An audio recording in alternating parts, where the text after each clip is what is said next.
Bueno, pues esta tarde nuestro ponente es Javier Júdez Gutiérrez, él es médico, es facultativo del área de medicina de familia comunitaria y es director de la Oficina Técnica de Coordinación Regional Estratégica para la Cronicidad Avanzada y Atención Sociosanitaria. Hay que coger aire, sí. Que vaya nombre que os habéis buscado. Corecas, nos llamamos los corecas. Corecas, exactamente.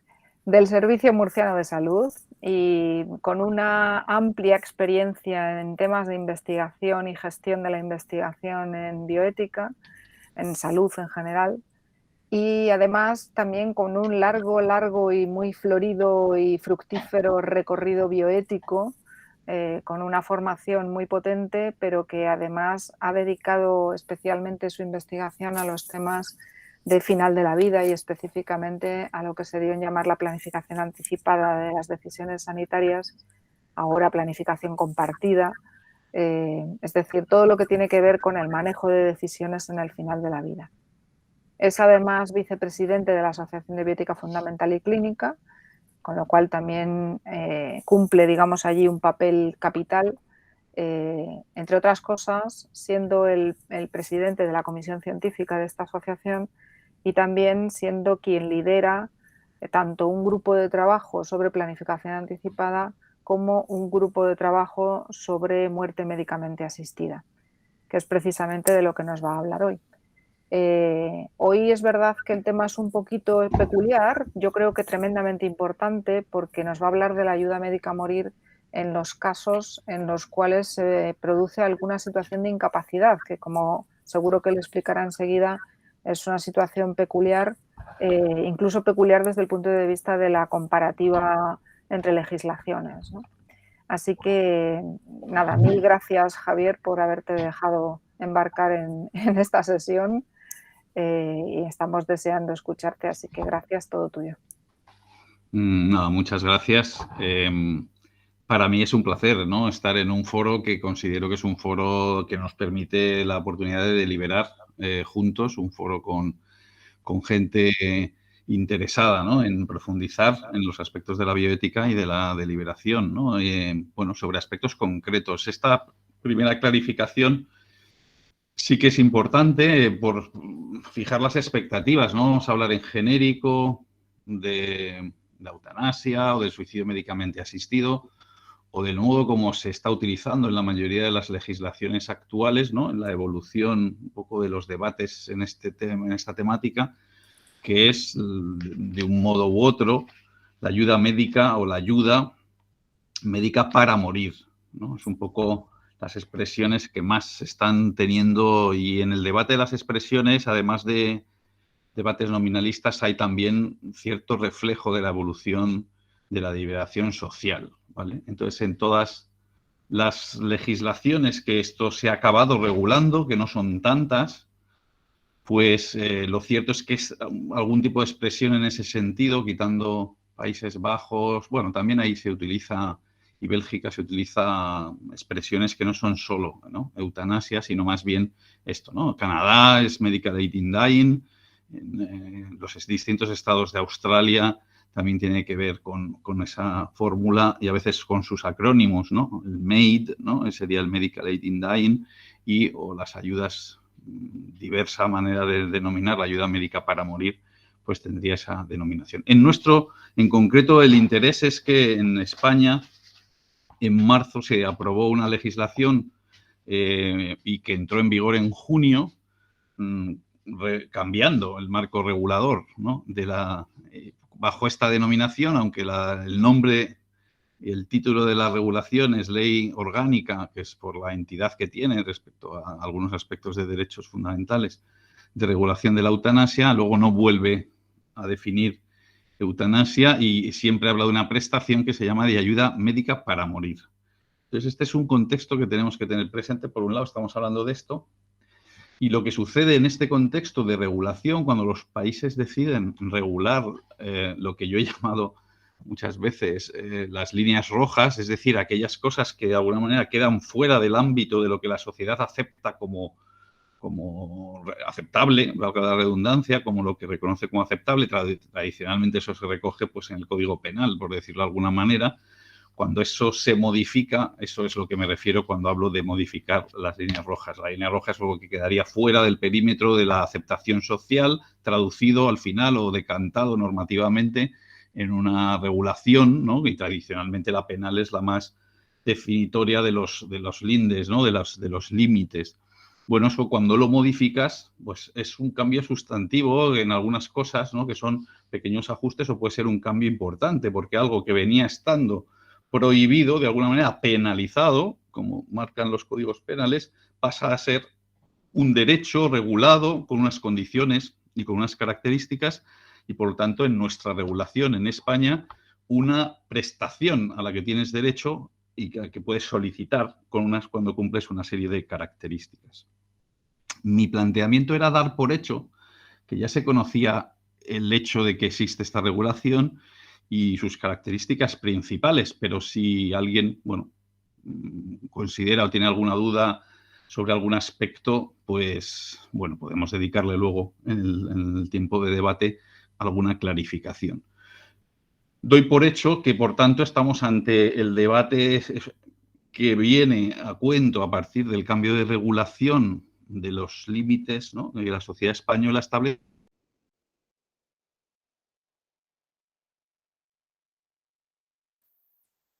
Parece que hemos perdido a nuestro ponente.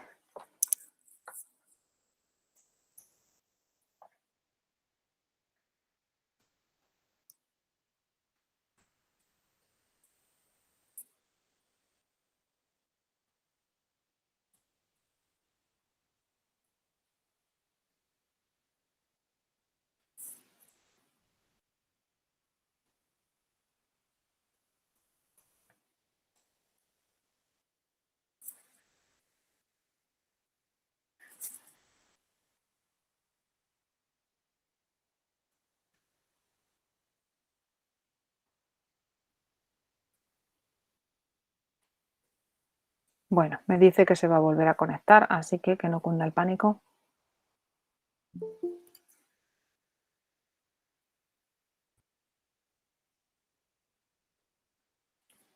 Javier, bienvenido de nuevo. A alguien no le gusta modifique los límites porque se ha cerrado completamente el navegador, no ya el Google Meet, sino todo el navegador con todo su paquete de conexiones. Bueno, disculpas por la interrupción. Estábamos hablando de eso, que este es el marco en el que estamos trabajando, en el marco del cambio de la regulación en España. Pero claro, una de las peculiaridades, ya tendremos oportunidades si queréis profundizar en algunos otros aspectos, pero lo que yo le propuse centrarnos en esta tarde, en este rato, era dentro de ese marco regulatorio, ha habido dentro de las posibilidades de regular sobre el final de la vida, tú lo puedes, sobre la regulación de ayuda médica para morir, tú lo puedes hacer en dos ámbitos principales. En ámbito de final de la vida, situaciones donde la vida se está acabando y por lo tanto donde hay una expectativa de finalización de la vida bastante esperable, estimable, ¿no? Y, bueno, las legislaciones hablan de 12 meses, de 6 meses, no sería extraño una valoración clínica a ese respecto. Por lo tanto, eso en nuestra legislación en España se ha traducido como enfermedad grave e incurable en el final de la vida, donde hay todo un proceso de interacción con el sujeto en la petición voluntaria, que es capaz, una deliberación, todo un proceso bastante prolijo. Y luego se abre otro capítulo que muchas de las legislaciones no han abierto, no lo han abierto todos los estados de Estados Unidos que han regulado la ayuda médica para morir, no lo han abierto los estados de Australia que están regulando la ayuda médica para morir, que ya son casi todos. Empezó el estado de Victoria, que ya está en vigor desde hace ya un año y pico, o dos, casi va a ser 2, en junio de 2019. No, ya ha hecho 2, o sea, y va a entrar en vigor en los distintos estados que subsiguientemente han ido aprobando, ¿no? En el estado de Australia Occidental, bueno, después está Nueva Gales, o sea, hay distintos Tasmania, distintos estados y territorios, ¿no?, en el contexto australiano que han ido siguiendo, y Nueva Zelanda también aprobó, además, la legislación parecida, aunque con un referéndum popular para ratificar la legislación que había aprobado el Parlamento, y tampoco se sitúa en ámbitos de fuera de final de la vida. Pero España sí. España, como Países Bajos y como está haciendo Canadá, que son los dos ejemplos que vamos a reflexionar hoy. Lo que vamos a reflexionar, la excusa de la tarde del seminario, era ver las novedades que están surgiendo en el debate social en Países Bajos y en Canadá al respecto específicamente del ámbito de la regulación de la solicitud de ayuda médica para morir o de la eutanasia en situaciones no de final de la vida necesariamente, donde el sujeto es incapaz. Por lo tanto, ha tenido que expresar antes su deseo de, digamos, acogerse a esta prestación y cambia un poco toda la filosofía, ¿no? De basarse en una interacción, ¿no?, contemporánea con alguien atendiendo el sufrimiento que está experimentando. Y entonces nos colocamos en otro escenario.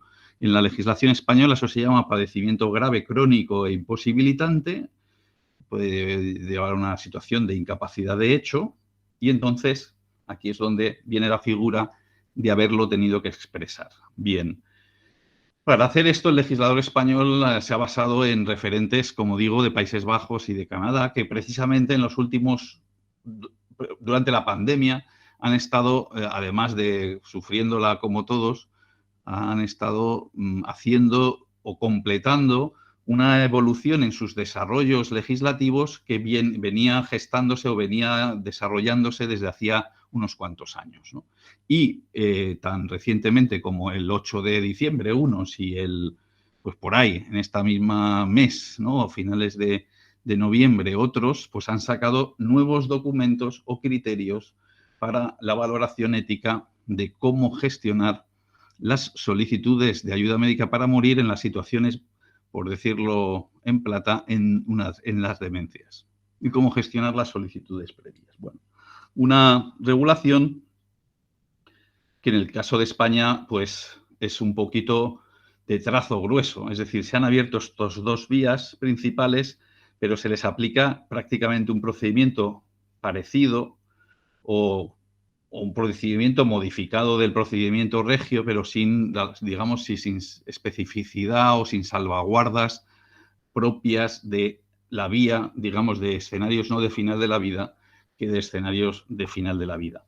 No se habla en plazos, no se habla en requisitos adicionales, no se habla nada en cuanto a el mecanismo mediante el cual los documentos que se suponen los que hay que construir para basarse esas peticiones, que son un documento, en España se llama instrucción previa, en muchas de las legislaciones autonómicas o regionales nuestras, pues se habla de todo tipo de denominaciones, pero bajo esta legislación de instrucción previa es el Advance Directives, ¿no?, voluntad vital anticipada, voluntad anticipada, documento de expresiones vitales anticipadas, bueno, distintas denominaciones que tienen que ver con ese documento que uno refleja cuando es capaz para establecer pautas, digamos, y preferencias y criterios para tomar decisiones cuando deje de ser capaz, ¿no?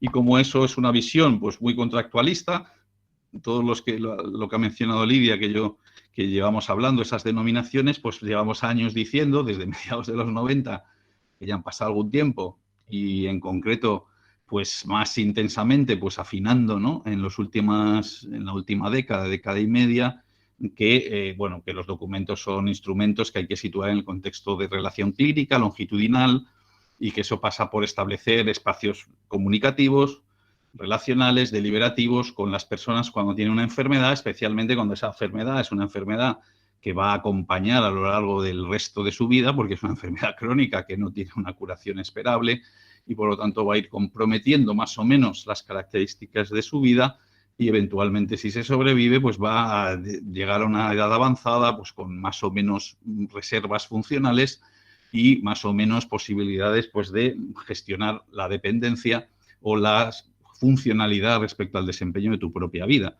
En cualquier caso, en ese escenario demográfico de éxito de la medicina de sociedades envejecidas, pues necesitamos gestionar un poco el acompañamiento de eso y proponemos, los que defendemos que la denominación refleja un cambio cultural en la relación, que la planificación compartida de la atención sea ese marco que permita que los profesionales incorporemos este componente biográfico, no solo biológico, no solo de chequear, ¿no?, variables, pedir pruebas, ¿no?, sino de acompañar sobre las vivencias de enfermedad sobre el condicionamiento y el sufrimiento que esta enfermedad puede provocar en un momento dado cuando compromete la funcionalidad y los proyectos de vida de la gente, y abrir esos espacios que seamos capaces de documentar en la historia y que seamos proactivos para proponer entrevistas clínicas que puedan manejar un poco ese acompañamiento de la enfermedad, y que ese acompañamiento, ya digo, lo llamamos en el marco de la planificación compartida de la atención, que es una especie de fusión entre lo que sería el Advanced Planning tradicional, es decir, esta preparación para escenarios hipotéticos en el futuro, caso de que yo devenga incapaz, combinado con la toma de decisiones compartidas, ¿no? El Shared Decision Making, que es un poco como combinar te acompaño en el presente para las decisiones que a ti te corresponde tomar, pero que te voy ayudándote porque yo tengo, pues tengo un conocimiento técnico, yo y mi equipo de profesionales y de cuidadores, para interaccionar contigo en aquello de lo que tú eres experto, que es en tu vida, y en cómo esto que te está sucediendo en relación con tu salud te genera unas necesidades o un sufrimiento que podemos intentar aliviar inicialmente, eliminar en lo posible, y cuando eso no es posible, cómo podemos acompañarlo cuando el sufrimiento deviene inevitable, o, bueno, qué componentes están siendo los generadores en eso, ¿no? Fijaos, las claves son relativamente de sentido común, ¿no? Y van a una realidad bastante antropológica, ¿no? De la experiencia de enfermedad, ¿no? De las personas, que es que gobernamos nuestra vida en las sociedades en las que somos sujetos de derechos, tomamos decisiones sobre nuestra vida, pero nos suceden cosas, somos seres biológicos mortales, y nos suceden cosas que nos van generando amenazas y ante las cuales tenemos determinados recursos que tenemos que gestionar, y cómo en ese equilibrio o desequilibrio pues tenemos experiencias de sufrimiento y expectativas que tenemos que acabar gestionando. Bueno, cómo disponer la profesión, los profesionales, las instituciones de cuidado o los sistemas de atención, los sistemas de salud, para acompañar realmente bien esto, ¿no? Y ayudar a la gente, pues es una visión bastante de profundo calado ético, ¿no? Más allá de una visión más contractualista, más funcional, ¿no? De como que todos somos sujetos autónomos que funcionamos y los cuales solo necesitamos pues cosas como muy objetivas que nos digan y ya decidiremos nosotros sobre nuestra vida. La premisa de la planificación compartida, este es un escenario posible, pero descansa más en una autonomía relacional y en una visión de que las personas hay que acompañarlas en la vivencia y en la experiencia. Por tanto, interaccionar el yin y el yang, ¿no? de lo biológico con lo biográfico, y eso, pues, ver en cada caso, ¿no? Individualizarlo para hacer, al final, un diagnóstico de situación y hacer unas propuestas, unos planes de actuación, ¿no? Bueno, este es el marco teórico en el cual se sitúa la planificación compartida de atención, en el cual aborda de una manera especialmente querida, especialmente útil, el acompañamiento de las situaciones de cronicidad avanzada y de final de la vida, y en el cual se sitúan las opciones de último recurso, digamos, de abordaje de un sufrimiento que la sociedad permite a los ciudadanos que en determinadas condiciones consideren que es intolerable y que no ha podido ser aliviado por otros medios en todo este devenir, en toda esta trayectoria, ¿no?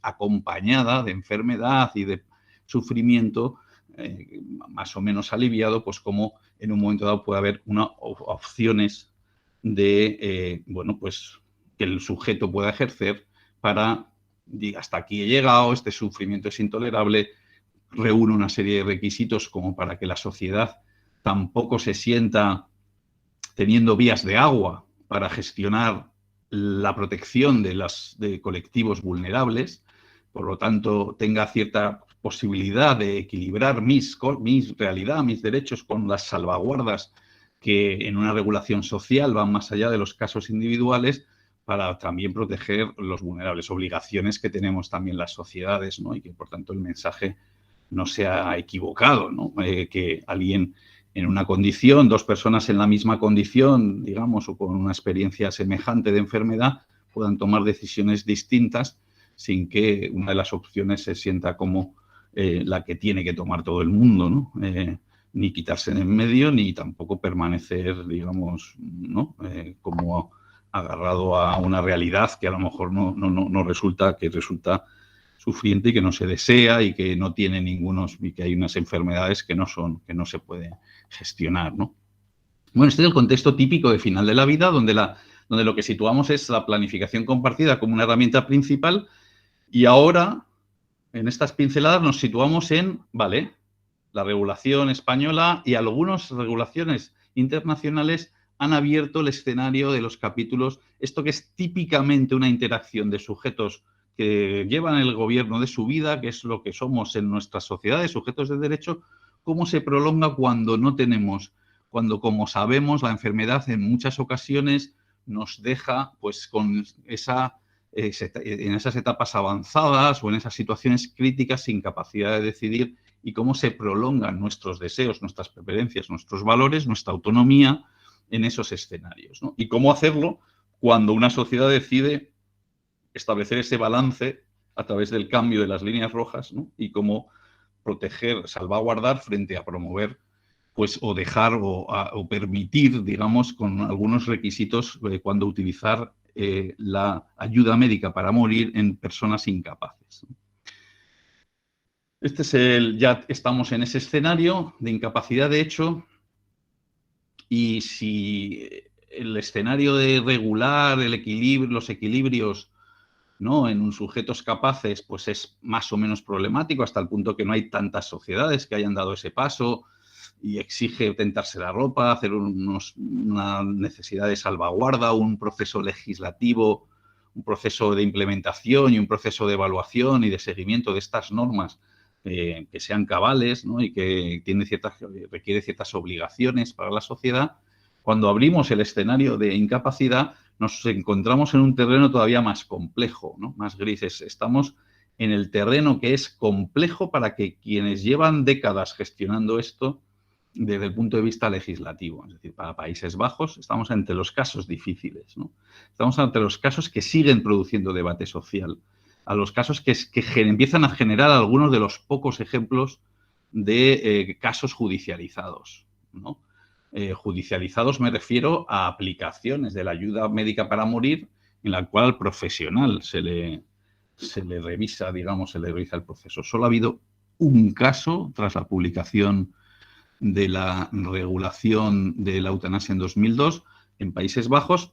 No sé lo familiarizados que estáis todos con la regulación de los Países Bajos, pero hay que entenderla, ¿eh? Hay que situarla en su contexto. Es el país que primero abrió, digamos, el escenario social de la regulación de la ayuda médica para morir a través de la interacción de los profesionales médicos, y lleva un debate social de muchas décadas, es decir, basado en un sistema de salud también donde los profesionales tienen un papel que no necesariamente es transponible a otras sociedades, ¿no?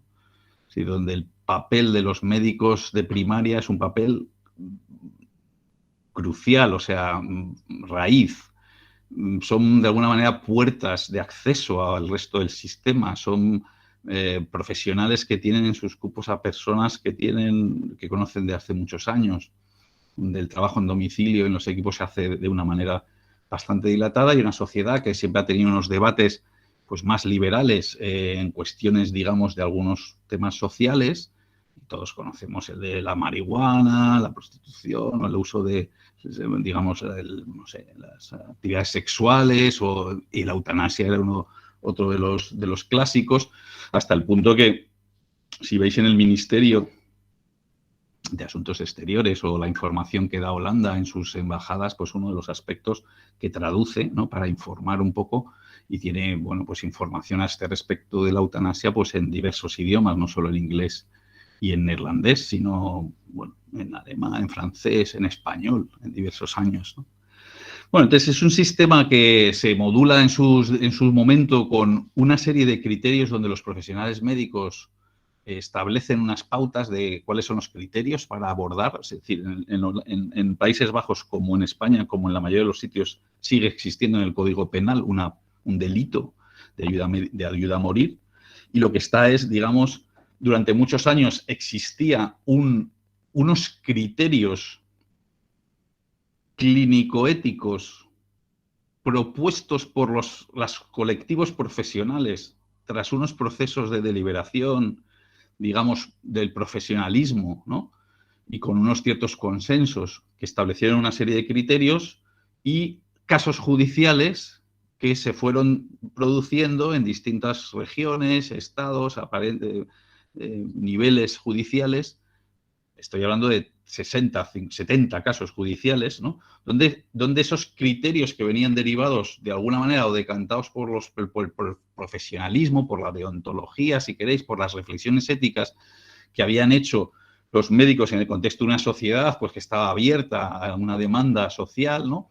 Pues exploraban, digamos, esos criterios. En una época en la que además asociaban la supervisión de la revisión de esas prácticas, ¿no? Y que todos conocemos los informes Remeling, los estudios quinquenales, en los cuales el concepto un poco de salud pública que tienen en Países Bajos, que es esta especie de investigación o de registro, de dar cuenta sobre las prácticas, iban publicando las prácticas sobre el final de la vida. Entonces, desde 2005, 2010, 2015, vale, más o menos se quedaron hace unos años, cuando ya en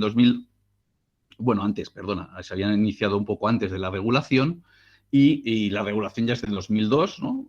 Y ahí es cuando se establece la legislación. Pero fijaos que cuando llega la legislación en 2002, que es modificación del acta pues, de defunción y de enterramiento y tal, y como, bueno, y de alguna manera se formalizan en la ley los 6 criterios famosos que establecen los neerlandeses desde hace mucho tiempo. Esto de Holanda, Neerlanda, bueno, o sea, neerlandés es como Castilla y España, ¿no? O sea, Holanda es una de las regiones de Países Bajos, todos hablamos de Holanda, pero Holanda es una de las regiones. Holanda Sur tiene 2 estados, ¿no? Septentrional y meridional, y es una de las zonas. Es verdad que, bueno, pues por extensión se ha utilizado, pero bueno, el reino se llama de los Países Bajos, ¿no? Y neerlandés. Entonces yo utilizaré en general, si me estáis viendo, intento utilizar esta expresión, pero bueno, si en algún momento sale, pues se entiende por extensión, ¿no? Lo mismo que sucedía en su época histórica hace muchos siglos con el tema de Castilla.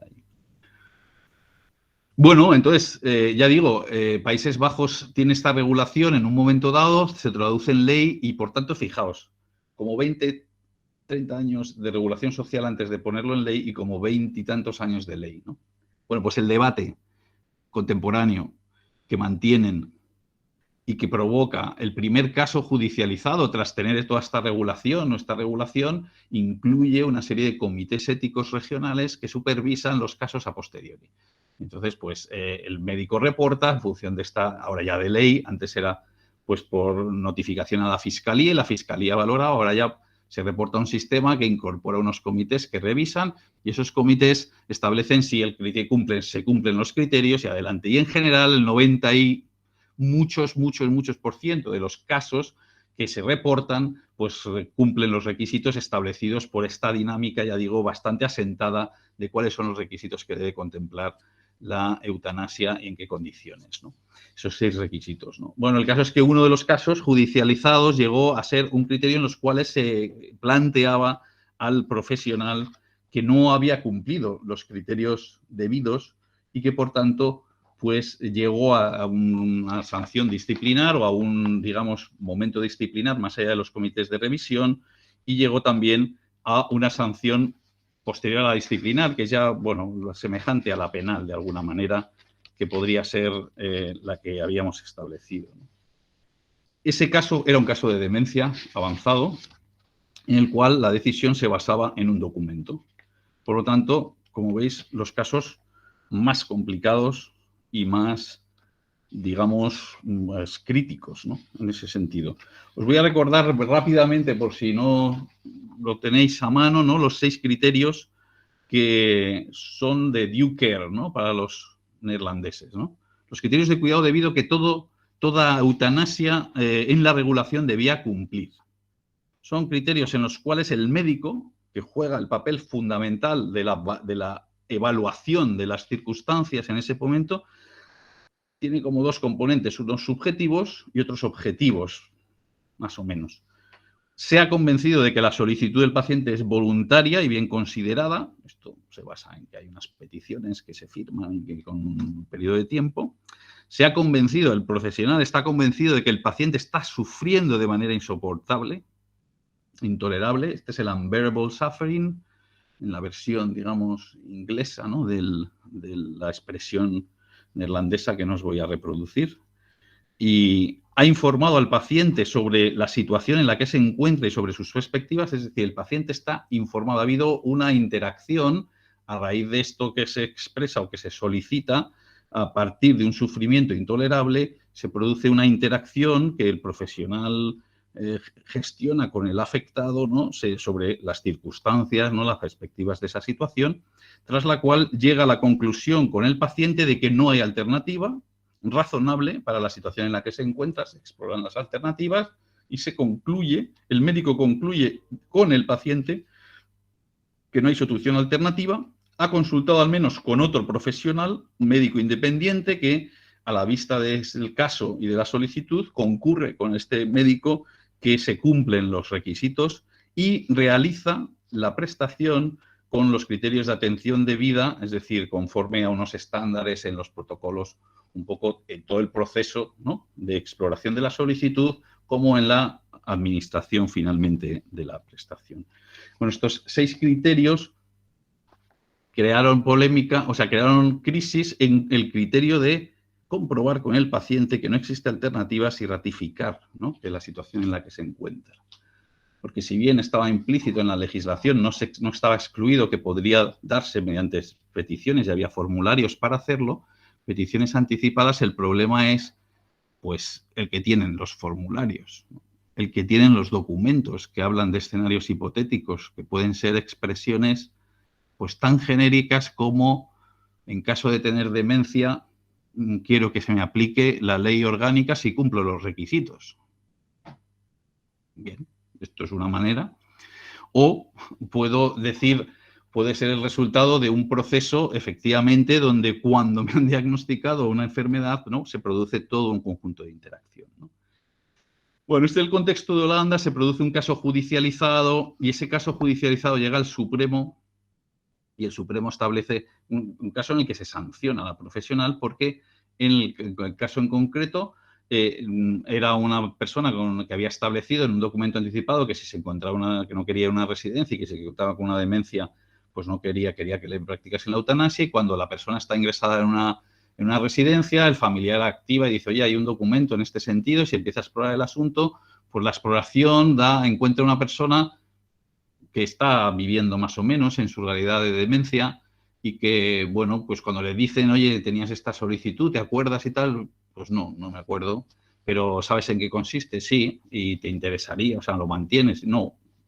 Pero, bueno, se produce consultas con el equipo de la residencia, con los médicos anteriores, con el médico. Se puso un análisis, ¿no?, de la valoración de si realmente, bueno, pues había que actuar en función de los deseos que había expresado la persona cuando era capaz, o había que atender a esa situación de aparente no sufrimiento contemporáneo en el que se encontraba la persona. Y finalmente se decidió aplicar la eutanasia, pero claro, entonces, claro, siguiente problema es que no habíamos podido verificar bien con la persona que hay una concurrencia de que eso es lo que quiero y que no hay alternativas, ¿no?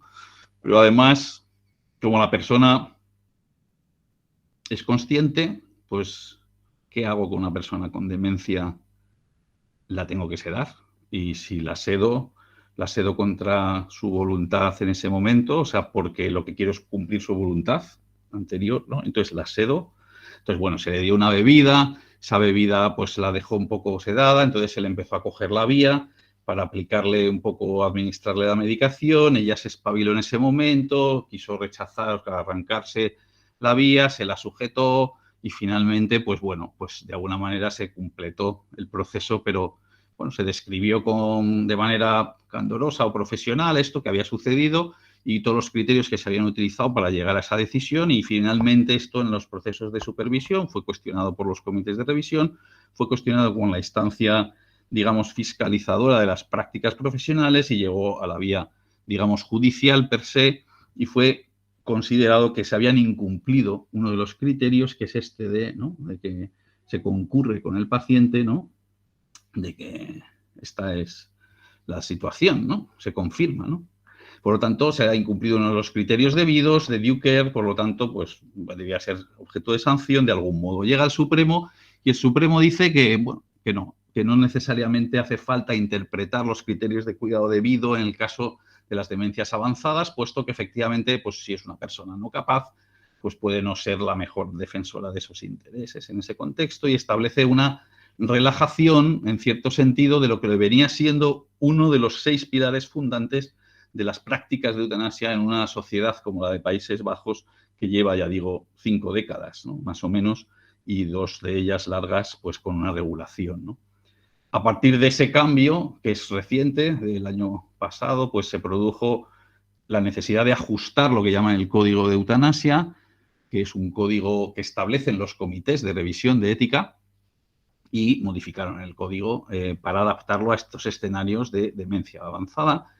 Y el Colegio de Médicos, los famosos KNMGs, en realidad no es un colegio de médicos, en realidad es una federación de asociaciones y de entidades de profesionales de la medicina de todo tipo, de pelaje. Sería una especie de mezcla de OMC con FACME, ¿no? Una especie de mezcla de los profesionales con las sociedades científicas, porque ahí están los de geriatría, ahí están los de médicos de residencias, ahí están los médicos del seguro público, los médicos de distintos tipos de asociaciones, ¿no? El caso es que tiene un prestigio importante, el KNMG, ¿no? el Royal Medical College, como queráis llamarlo, porque es el que había sentado muchos de esos estándares de profesionalismo, pues también abrió un proyecto de intentar clarificar el escenario de la eutanasia y las demencias y de profundizarlo un poco con estas nuevas evoluciones y estas adaptaciones. Y recientemente, pues ha publicado, digamos, sus conclusiones. Tiene un proyecto en curso y ha establecido un posicionamiento. ¿Vale? Un posicionamiento del KNMG, que ya digo es muy potente, puesto esta entidad, ¿no? 2021, pues digamos, como resultado o como uno de los productos de un proyecto que viene desarrollando desde al menos 2019, cuando empezaron los casos estos a aflorar y tal, y a judicializarse, sobre el tema de cómo gestionar la eutanasia, cómo adaptar los criterios de gestión de la eutanasia cuando se solicita y cómo gestionarlo esto con documentos previos, ¿no? Ese documento en este momento solo está en neerlandés, pero bueno, es un documento que está en la portada del KNMG, o sea, vos ponéis KNMG Eutanasia y os saldrá una página estupenda que tiene partes en inglés y algunas versiones en otro estilo, con documentación pues muy rica, y tiene una estructura interesante que es la que, bueno, me gustaría comentar brevemente, y después vamos a pasar también al caso canadiense brevemente, ¿no?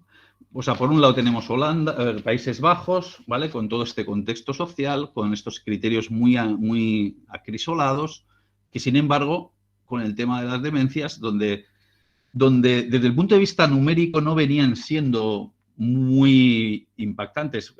Países Bajos se mueve entre 4.800 casos al año en este momento, y los casos donde se aplicaban criterios de demencia en los últimos años, pues no han superado el año, digamos que más, que van creciendo un poquito cada año. El 2019-2020 pues se mueve en torno a 150 casos, ¿vale? De los 4.000 y pico. Como veis, son casos que se recomienda a los profesionales que se apoyen en una figura de expertos que existen en Países Bajos, que son los médicos SCEN, ¿no? SCEN, que son unos médicos, digamos, como unos equipos especializados de consultores que están ahí para apoyar al médico responsable en gran medida y para asesorarle en casos complejos y eventualmente pues para hacer de consultores de esa segunda opinión o eventualmente realizan algunos de los procesos. Y si os fijáis, los casos que realizan los médicos es que pues, son de los más complicados en general, pues son algunos de demencias, algunos de menores, algunos de situaciones que llaman de acúmulo de situaciones de final de la vida o de circunstancias de la vida, ¿no? Que es como el frágil avanzado, ¿no? Mayor, ¿no? y algunos de trastorno mental, ¿no? Son los grandes escenarios de casos complejos, ¿no?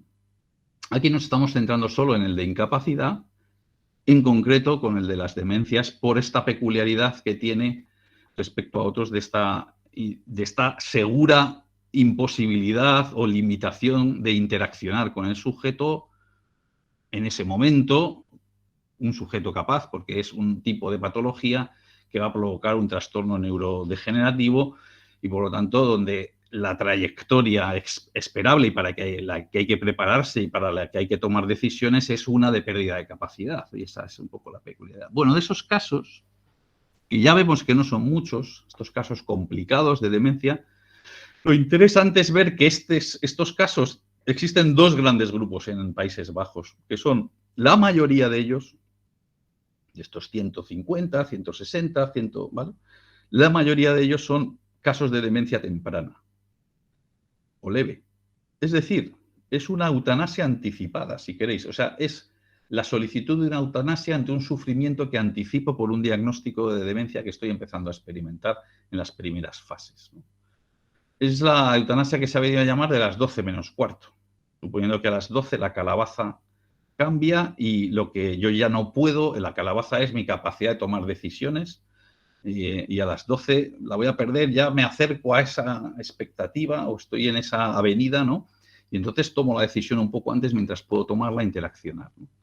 Entonces es como la eutanasia antes de que sea demasiado tarde, ¿no? Sería un poco como el planteamiento y son la mayoría de estos casos de demencias son en este supuesto, en etapas tempranas, lo cual crea sus propias paradojas, ¿no? Porque estamos utilizando como criterio un sufrimiento insoportable que es básicamente existencial, ¿no? Es básicamente la anticipación de algo que vivo como insoportable, pero que no necesariamente estoy experimentando en este momento. Lo que sufro es por esa expectativa de tenerlo que sufrir. Pero cuando eso no se produce y nos vamos a situaciones extremas, sabemos, o sea, tenemos claro que la eutanasia no es fácil de predecir hacia qué tipo de evolución va a tener. Depende de la zona del cerebro que se vea más afectada.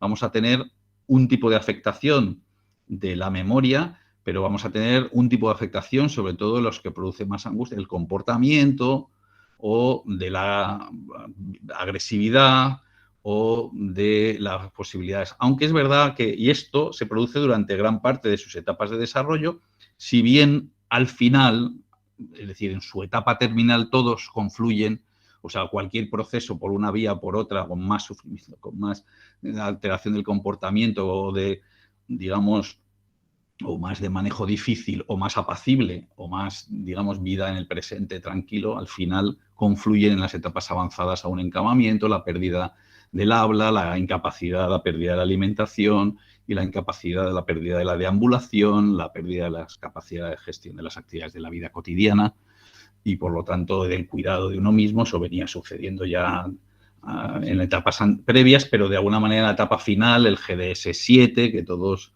definiría una etapa avanzada, pues es una persona que apenas esboza una palabra o ninguna, que está en mutismo, que está encamada en posición fetal, con rigidez, que tiene problemas de disfagia, que ya no anda, es vida cama, ni siquiera es cama-sillón y que, bueno, pues está en una etapa en ese contexto, es decir, una etapa, digamos, de demencia avanzada o de enfermedad terminal en ese contexto, ¿no? Bueno, en esos escenarios avanzados hay muy poquitos casos, porque te tienes que basar en un documento previo y la interacción, precisamente la interacción en el criterio de los Países Bajos era que tenías que interaccionar en cierta medida con las personas, con lo cual, ¿qué pasa ahora cuando se ha liberado esa obligación en estos supuestos? Pues no lo sabemos.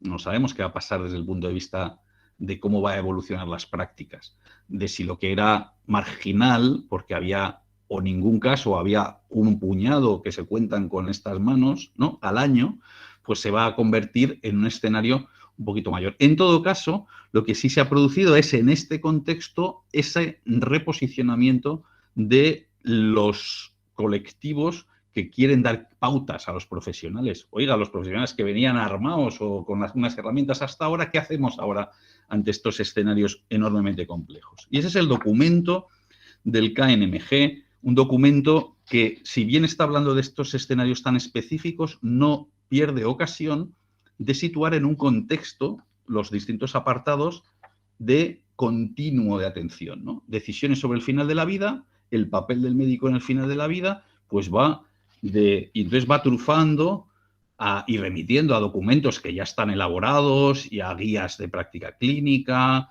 de unas sociedades y de otras, ¿no? Pues de los geriatras, de los de no sé qué, de los de paliativos, de planificación, ¿no? Va trufando elementos de la importancia que es hablar, o sea, la relación longitudinal, la planificación.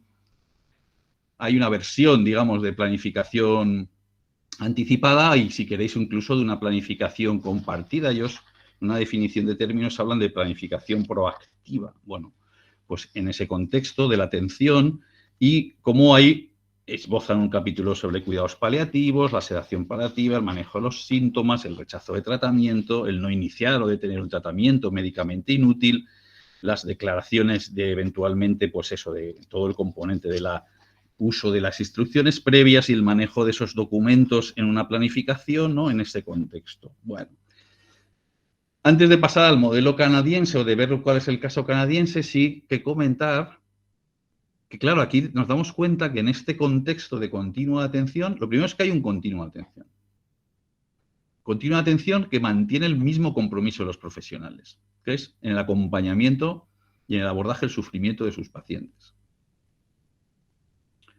Y este continuo, evidentemente, va decantando a la solución o el abordaje de ese sufrimiento y, en muchos casos, pues se va, digamos, gestionando bien ese equilibrio de amenazas y recursos.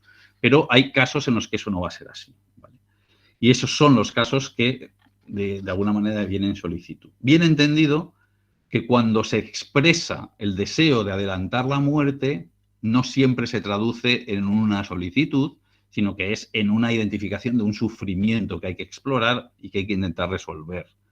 Y que en la mayoría de esos procesos se resuelve mediante panoplia de decisiones sobre el final de la vida, que los colectivos, el colectivo profesional recuerda. Dice, mire usted, a usted le podrán plantear una eutanasia en un contexto, pero ha explorado, o sea, esto se ha ido explorando a lo largo del proceso de la asistencia o no, hasta el punto de llegar finalmente a cómo se manejan las solicitudes expresas de ayuda médica para morir en formato de eutanasia o de suicidio. Dedican otro capítulo a ello, al criterio que debe hacer un profesional, que intenta buscar apoyo, consulta o juicio para establecer su valoración, el papel de los médicos en esto que decíamos, las objeciones y cómo gestionarlas, abstenerse un poco de tratamiento. Fijaos que aproximadamente un tercio de las solicitudes fácilmente que se puedan recibir se rechazan o no devienen en prestación por razones, o bien porque las personas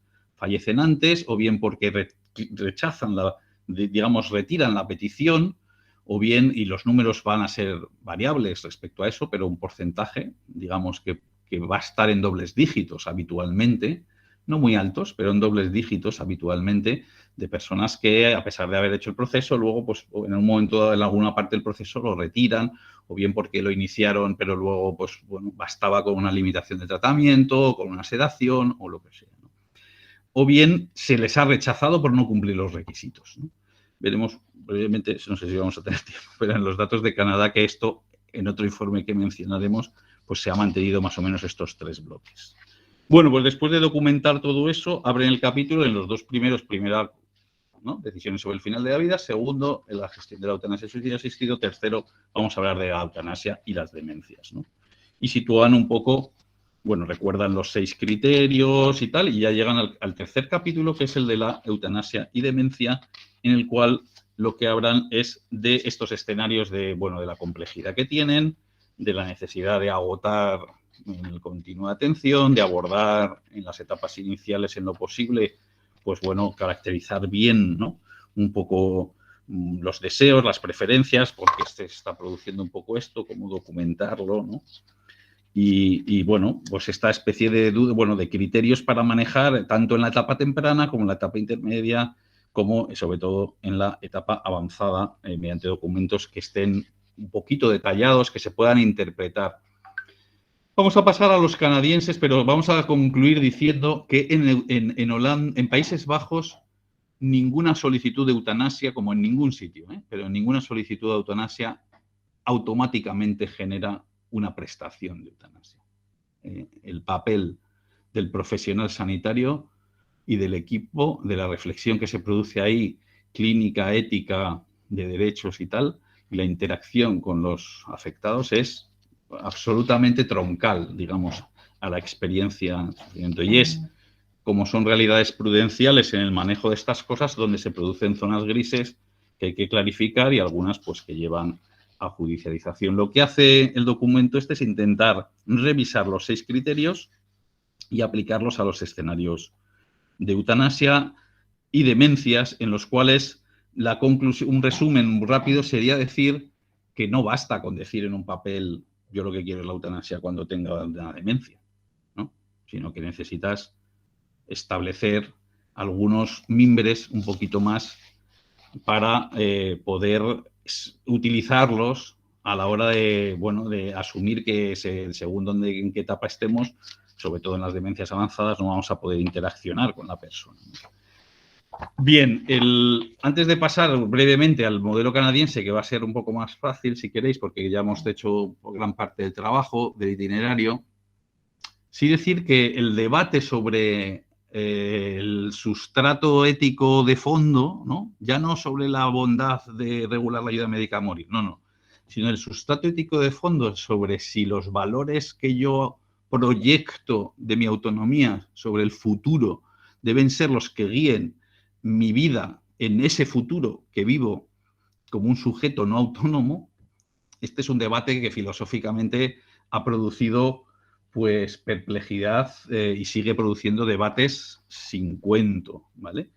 En definitiva, si mis intereses, si la expresión de mi autonomía es hecha anticipadamente en hipótesis ante situaciones futuras, debe pesar más que mis intereses actuales, contemporáneos, cuando yo soy un sujeto incapaz, pero con intereses, digamos, ¿no? Quizá intereses. ¿Qué tipo de intereses, ¿no? ¿Son distintos esos intereses? ¿Son intereses sustantivos, tan sustantivos como cuando yo afirmaba la dignidad, ¿no? Y que me parece intolerable o indigno morir de determinada manera, ¿no? Que me tengan que limpiar, que me tengan que dar de comer, que me tengan que cuidar. Eso lo considero indigno y yo puedo proyectar mis valores ahí, pero cuando llego a esa situación y tengo momentos más angustiosos, pero no se detecta, digamos. ¿Es eso posible? ¿Cómo se explora el sufrimiento de una enfermedad que consiste, entre otras cosas, en generar una anestesia de la conciencia precisamente de lo que te sucede, ¿no? La nosognosia es una de las características clínicas, ¿no? En la falta de reconocimiento, ¿no?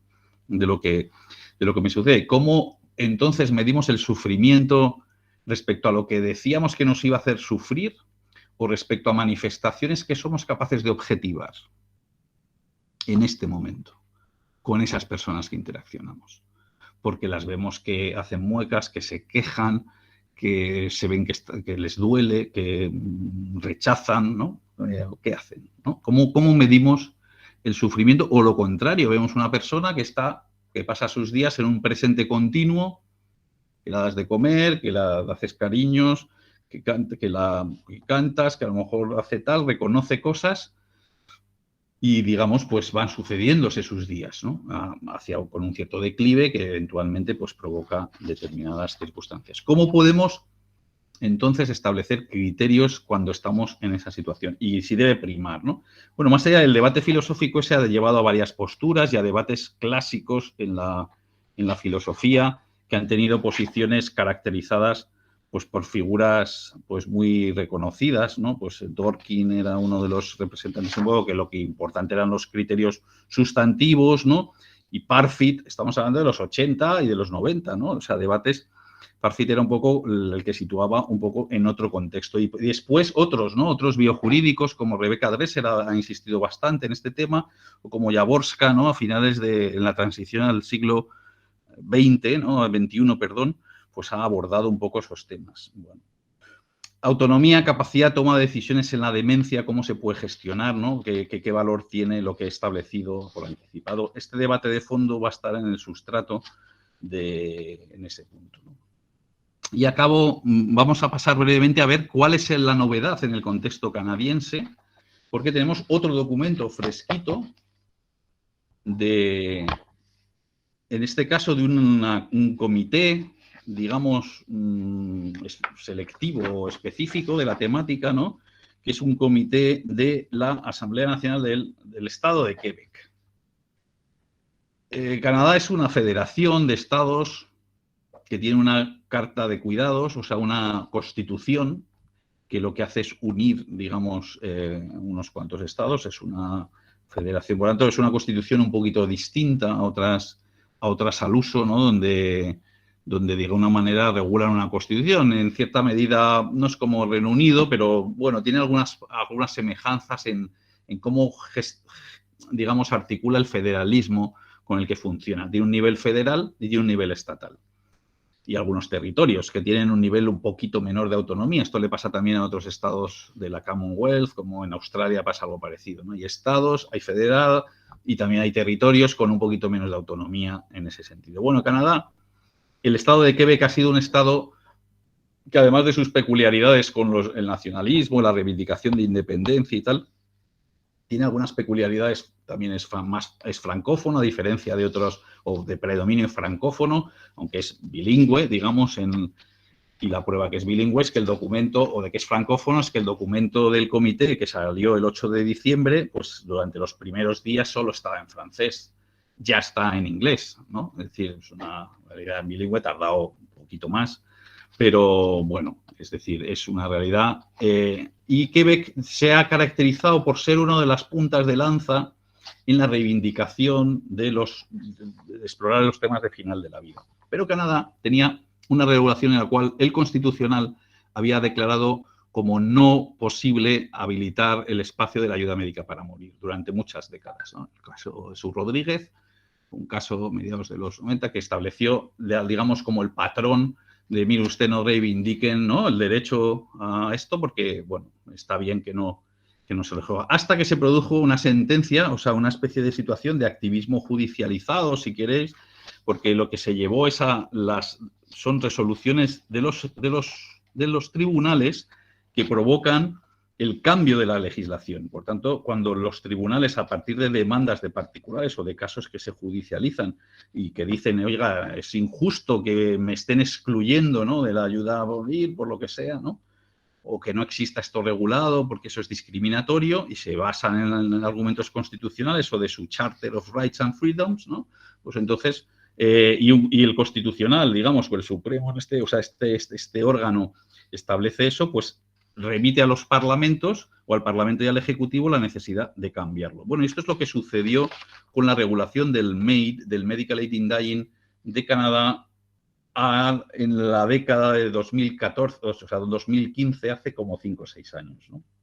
Un caso judicial que llevó a la modificación del criterio. Y se estableció el Medical Aid in Dying, que pasó a regularse con pequeños matices en los distintos estados. En Quebec hizo un proceso parecido, ¿no? 2014-2015 entra en vigor. Cada estado tiene sus peculiaridades porque, por ejemplo, pues uno puede regular qué profesionales dentro del marco federal pues realizan la prestación de Medical Aid in Dying. En el caso de Quebec solo son los médicos. Esto es peculiar de Quebec. No todos los estados solo son los profesionales de la medicina, ¿vale? Bueno, el caso es que otro caso judicial en medio de la pandemia, que venía gestándose desde hace tiempo por parte de discapacitados, cuando ya estaba el Medical Aid in Dying regulado solo para escenarios de final de la vida, y así se había regulado y se había modificado el Código Penal, otro caso judicial de unas personas con discapacidad argumentaron como discriminatorio contra el artículo 15 de la Charter of Rights, ¿no?, de la Carta de Derechos, que habla de la equidad. Y, oiga, es inequitativo, es injusto que a mí, porque tengo una discapacidad, porque no estoy en el final de la vida, no me permitan acceder a la asistencia médica para morir. Eso dio lugar a una sentencia, el caso Truchón, y a otras sentencias asociadas en ese contexto, y se pidió que se cambiase la legislación y que se modificase ese criterio. Con lo cual, Canadá tuvo que abordar un proceso legislativo y regular, modificando, donde tenía la regulación de Medical Aid in Dying solo para el final de la vida y con casuística acumulada de escenarios de final de la vida, que llevan unos 6 años, ha tenido que abrir este año pasado o este año de 2021, en marzo, la modificación de su Código Penal para establecer escenarios que no son de final de la vida.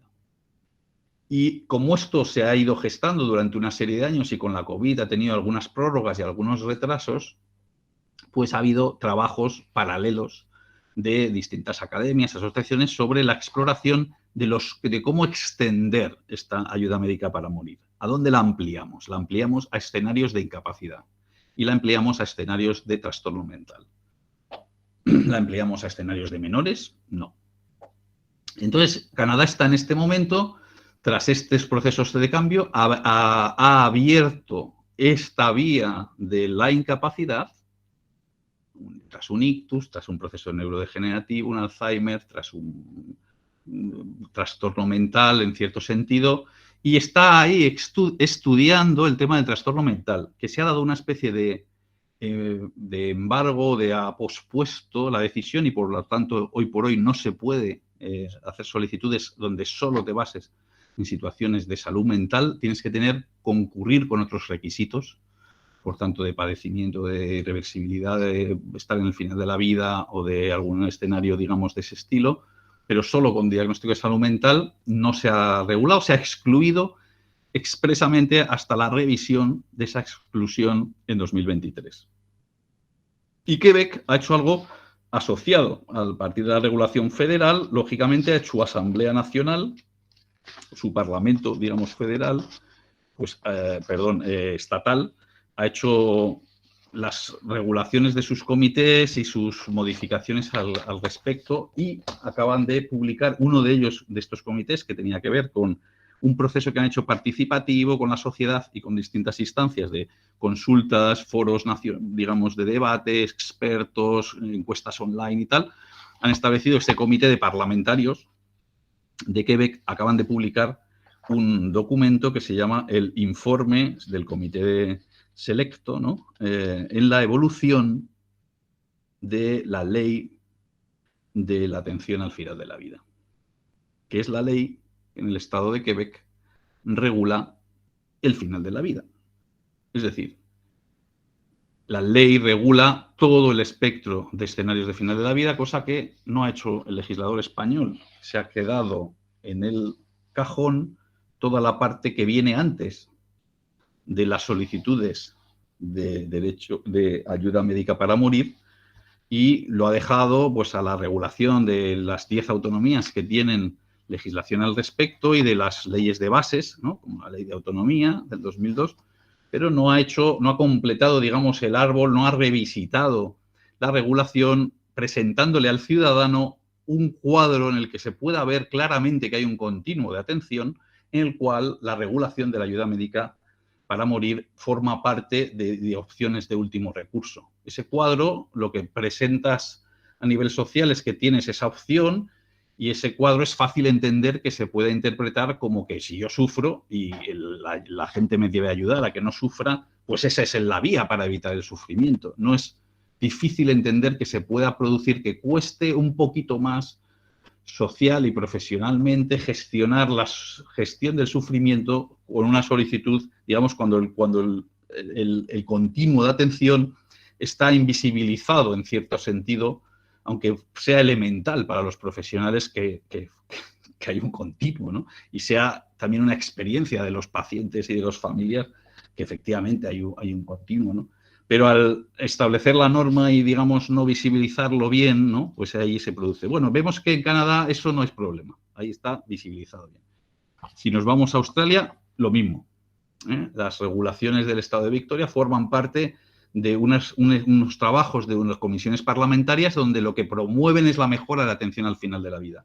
Y donde las primeras recomendaciones que se le plantean al Ejecutivo son 49 recomendaciones, de las cuales 48 son de dos bloques, la mejora de los paliativos y la promoción de la planificación anticipada, la planificación compartida, el trabajo, ¿no? En las tomas de decisiones de las personas, lo que estamos hablando. Y la 49 era regular la ayuda médica para morir. El Ejecutivo asumió todo, se hizo cambios de las 48 y la 49 dijo, me lo voy a estudiar. hizo otra comisión específica, ya no de mejorar la atención al final de la vida, sino de mejorar de cómo regular la atención al final de la vida. De ahí salió la legislación del Estado de Victoria, que se dio 18 meses para implementarse. España se dio 3 para cambiar de línea roja a prestación en medio de la pandemia, ¿no? Entonces se dio 3. Bueno, pues por eso nos resulta de interés enormemente el prestar atención a procesos que llevan años y prestar atención de cómo en eso que nosotros le hemos abierto la puerta a trazo grueso, ¿no? En nuestro legislador, ¿no? Con un cierto, bueno, falta de decoro, ¿no? Con los profesionales, ¿no? O con la ciudadanía a la que tiene que informar, ¿no? O sea, con una especie de simplificación llamativa, ¿no? De cosas que son complejas, pues aquí estamos, ¿no? Navegando, viendo criterios de cómo interpretar estas cosas. Bueno, ¿qué beca ha sacado este comité? Recapitula todo esto que os he contado, hay el caso judicial y establece una serie de recomendaciones para decir, vamos a ver, ¿podemos regular esto? Es decir, ¿me aporta protección de la autodeterminación el que uno pueda declarar, digamos, solicitar por escrito para un escenario de incapacidad solicitar la ayuda médica para morir? Y hace un poco el análisis de que se traduce en 10 recomendaciones. Luego analiza el tema del trastorno mental, puesto que es un tema que está en proceso de clarificación social. No nos vamos a meter, ¿vale? en esa parte.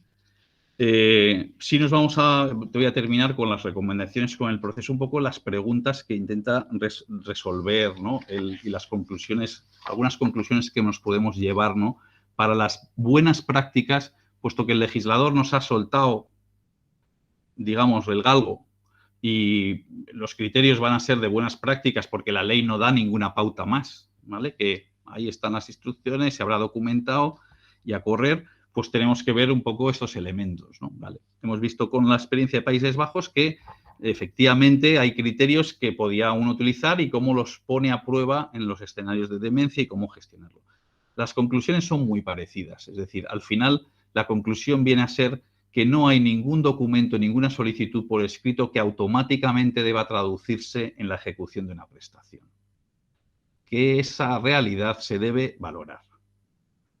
Y por eso los documentos tienen que tener una manera de hacerse y los criterios que deben volcarse en los documentos deben ayudar a hacer esa valoración. Y luego la situación contemporánea que tendrá que explorar el profesional. Entonces, fijaos los mimbres que tenemos de buenas prácticas al final y que son las recomendaciones prácticas que plantea la Comisión Parlamentaria en el caso de Quebec, ¿no? Intentando responder a estas preguntas, ¿no? Si realmente protege mejor la autodeterminación, sobre si podemos asegurar que la dignidad, ¿no? De una persona incapaz en que progresa su enfermedad pues se va a poder gestionar con la ayuda médica a morir, o cómo si debe haber un acceso, cómo gestionar el acceso al cuidado de calidad en las personas con discapacidad y la imagen que tiene la demencia, en este caso, por centrarnos en la demencia dentro de los escenarios de discapacidad, ¿no? Los holandeses, los de Países Bajos, el informe que os he comentado, es delicioso ver cómo remite a la visión social de la demencia, ¿no? Y a documentos que vienen trabajando socialmente, es decir, ciudades amigables para la demencia, comunidades cuidadoras, el papel social de la demencia, ¿no? No solo está atender la autonomía, ¿no? Y por lo demás está también explorar, ¿no? Qué tipo de experiencias de cómo estamos cuidando a la cronicidad avanzada, cómo estamos cuidando a la discapacidad avanzada, cómo estamos cuidando en esos escenarios. Claro, si los accesos a cuidados de calidad son limitados, pues claro, siempre hay una preocupación sobre si debe haber, digamos, asegurarse ese previo acceso, ¿no? Y siempre hablamos de, eso es un poco debate parecido al de los cuidados paliativos en ese sentido. Bueno, lo difícil de la predicción, hemos hablado de eso, ¿no? De la difícil de la predicción de la evolución. ¿Cuál va a ser mi tipo de demencia? ¿No? ¿Cuál va a ser mi trayectoria? Bueno, pero ¿lo podemos hablar o no? Fijaos, es curioso porque el documento de Canadá no menciona para nada Advanced Care Planning. Es llamativa la omisión. A mí me parece, o sea, a mí me dejó un poco, pero vamos a ver, o sea, pero de qué, o sea, en qué época estáis hablando. Pero sin embargo, Sin embargo, todos los estándares que intenta trabajar, que es háblelo el médico con el paciente, ¿no? Los criterios que establece encajan como un guante a lo que es la gran potencialidad de lo que aquí hemos llamado planificación compartida de la atención al principio. Me da igual que ellos no lo llamen así, pero finalmente están hablando de actuaciones que requieren eso, ¿no? Como es difícil predecirlo, fijaos los requisitos que plantean los canadienses, ¿no?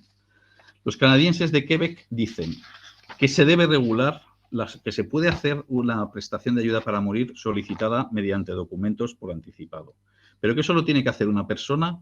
Esos documentos tienen que estar hechos cuando eres mayor de edad y cuando eres capaz, elemental, ¿no?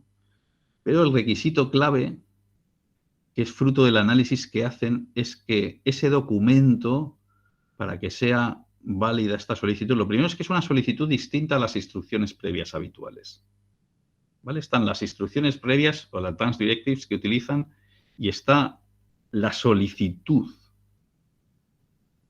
avanzada de Medical Aid in Dying, ¿no?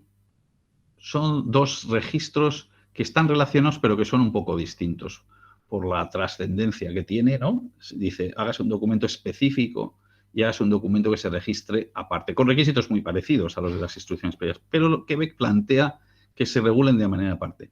Pero lo sustantivo no es ya solo eso, sino que dice, claro que se pueden atender solicitudes avanzadas, pero una vez que se tenga el diagnóstico. Esto cambia completamente el paradigma de la regulación que hay en nuestro país, ¿no? Una vez que no estemos hablando de escenarios excesivamente hipotéticos. Una vez que estemos hablando de lo que me va a pasar a mí, con cierta seguridad.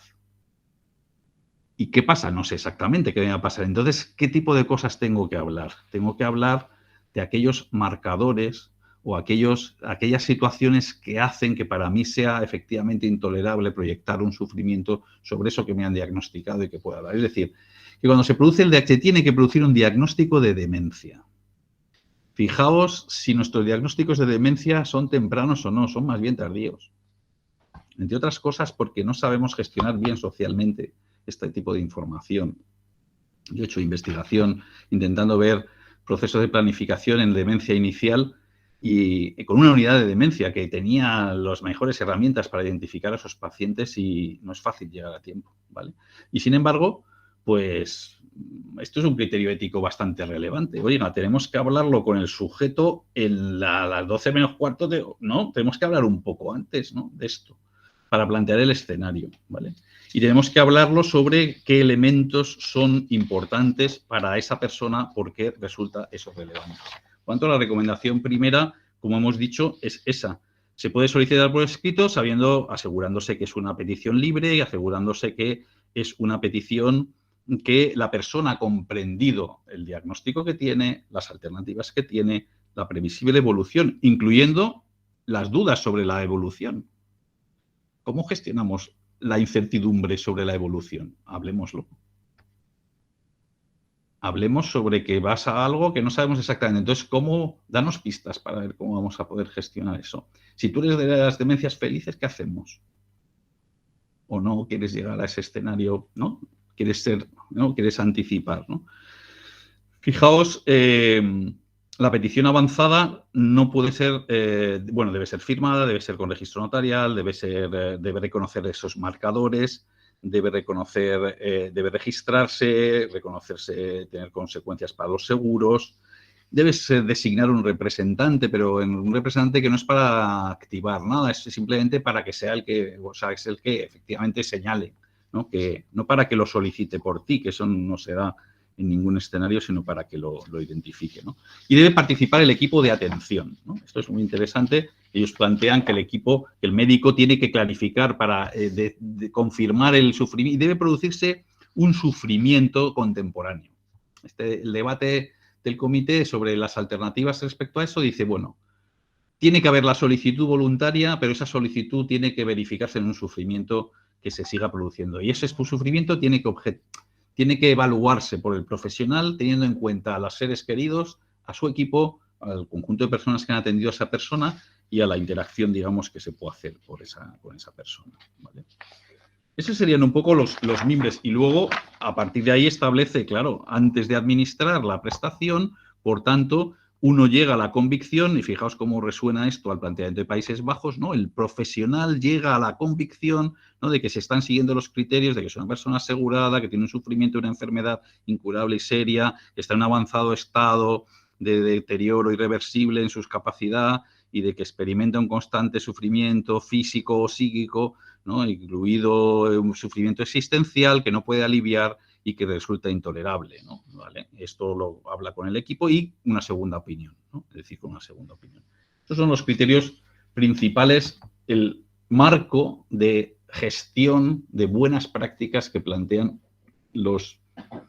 el Comité Parlamentario del Estado de Quebec para la regulación de las solicitudes de eutanasia expresadas por escrito, por anticipado, en el caso de demencias. Bueno, no muy distinto, ¿no?, a lo que teníamos en la parte holandesa de tener que verificar y que vamos a ver cómo evoluciona, pero que de alguna manera tiene también estos mismos mimbres. Pues abrimos, bueno, no sé si yo creo que tenemos elementos para poder ahora, sabiendo que la ley no nos profundiza mucho más, pues poder, aquellos que estamos en contexto social de nuestro legislador, pues ha regulado, también esto se está haciendo en Chile, se está debatiendo, Portugal está dándole, hay unas vueltas, aunque tiene pues, algunas con problemas pues, con constitucional, sobre lo genérico, precisamente los escenarios o no, que hay que precisar. Bueno, habrá más países que puedan ir por esta vía, pero en todo caso vemos que final de la vida es un escenario, casos de no final de la vida requieren tentarse un poquito y que el eje que nos va a ayudar a tener componentes éticos va a ser una relación longitudinal, prolongada en el tiempo, que acompañe la enfermedad, que aborde los escenarios, el manejar la dificultad que tiene anticipar escenarios de sufrimiento.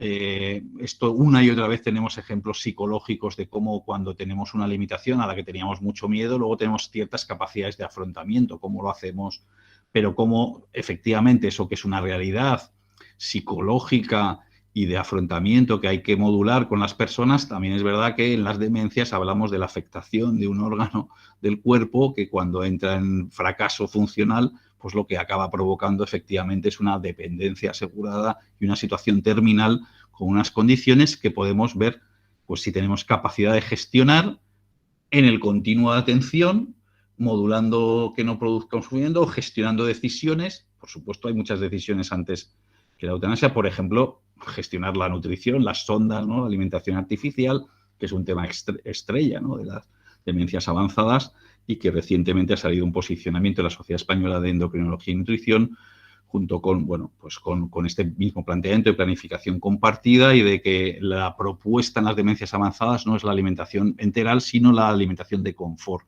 como estándar de tratamiento. Bueno, hay cosas antes en el continuo de atención y en el caso de las demencias, ¿no?, la gestación la gestión de los ingresos, de la intensidad de tratamiento, bueno, y hay modelos que ya intentan combinar esto, ¿no?, de hablar de las distintas fases y hablar de marcadores que son importantes para mí en el proceso de planificación y que eso pueda documentarse y pueda ser útil más allá de que la sociedad haya aceptado modificar esa línea roja. Donde lo haya hecho, no perdamos que esos son los mimbres con los que tomamos decisiones.